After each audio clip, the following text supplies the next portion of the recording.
the mid-1970s, Jamaica has enjoyed close relations with the European Union. It has been a mutually beneficial partnership aimed at supporting realization of the country's national development goals. This relationship is based on shared values, on common priorities, both for the country, for the region, as well as globally. We share main values which underpin everything that European Union is about: human rights, democracy, rule of law. You have to remember that European Union is first and most of all a peace project. It started after the Second World War, so it was designed to help peace and prosperity to the people of Europe. And over the years, as European Union had several stages of enlargement, we gained a lot of experience of transformation, transition, and we are ready to share that experience with others.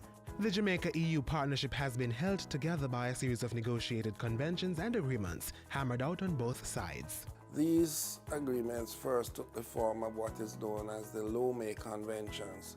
There were 4 of those starting in 1976 and ending just around the year 2000. These were preferential trade arrangements. In 1996, the European Union decided to recast its arrangements with the ACP group, and it did a concept paper. That concept paper led to the Cotonou Agreement. It was an umbrella agreement through which development assistance would be provided to the ACP group. This is what is commonly known as aid, development aid. It's always been a part of the relationship between the EU and the ACP.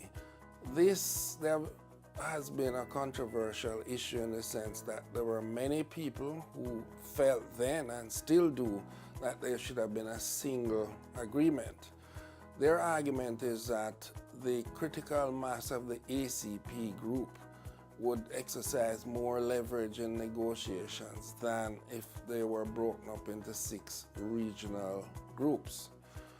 On the other hand, it is argued by others that the regional economic partnership agreements were good because they could take account of the specificity of each sub-region within the 78 ACP countries. Well, the current agreement, the Cotonou Agreement, which defines the legal basis of our political partnership and our cooperation, expires in 2020. Jamaica has already played a huge role in the preparations for these negotiations. What was actually important was that we launched formal negotiations by August of 2018. That was a point in time that Jamaica held the presidency of the ACP Council of Ministers. So we played an important role in ensuring not only that the ACP mandate was agreed, but that we were able to agree with the EU to launch our formal negotiations in accordance with the agreement. That was a major threshold in order to ensure the success of the next stage. And that next stage is the negotiations which are underway. So it will be very crucial that the Caribbean countries are very clear what it is that the region wants out of this agreement, and it will be basis for cooperation beyond 2020. What has changed in the relationship in recent years is that the EU itself has expanded, and it has brought in a number of new members who are not familiar with the Caribbean. They may not be particularly interested, they don't have any history with us, no vital economic or trade links. And on our side, we have limited resources. We just can't be everywhere.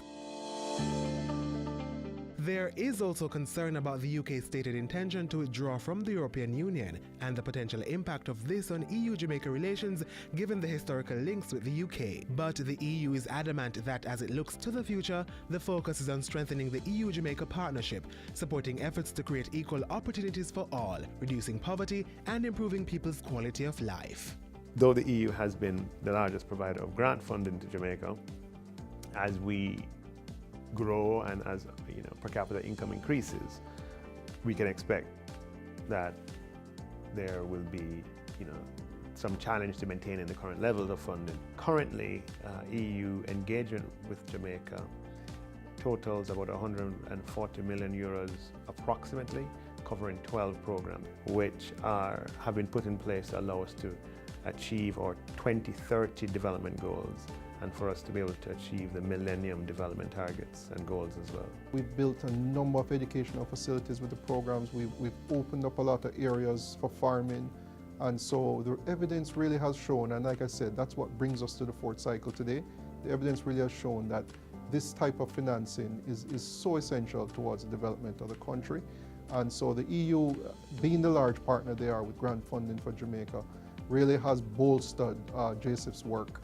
On the downside, many people have argued that it's very bureaucratic and difficult to actually draw down the aid, and it's very time-consuming and involves a considerable amount of documentation. One of the challenges that we face is that as Jamaica continues to grow and develop, and as our status as not just a middle-income country, but we are now classified as a higher middle-income country. And as a result of that, our participation in the European Development Fund activities has been lowered over time. But we're going to make every effort that we can to make the case that EU support has been working, is working, and working across a number of sectors. But one thing is, looks quite certain. Jamaica is going in the right direction. If the current reforms deliver economic growth that everybody hopes for, if the investments continue, probably within the next cycle, Jamaica will be a graduated country, which will change a little bit the nature of our relationship, in a sense that it will be, first of all, a political partnership. It does not mean that development assistance will stop overnight, but of course, gradually the balance of it will change. So I look forward to working together with the member states who are represented here, with the non-resident member states, with the honorary consuls, and with the government and the people of Jamaica to make sure that this relationship, the partnership, and the knowledge of what we have to offer to each other continues to grow in the years to come.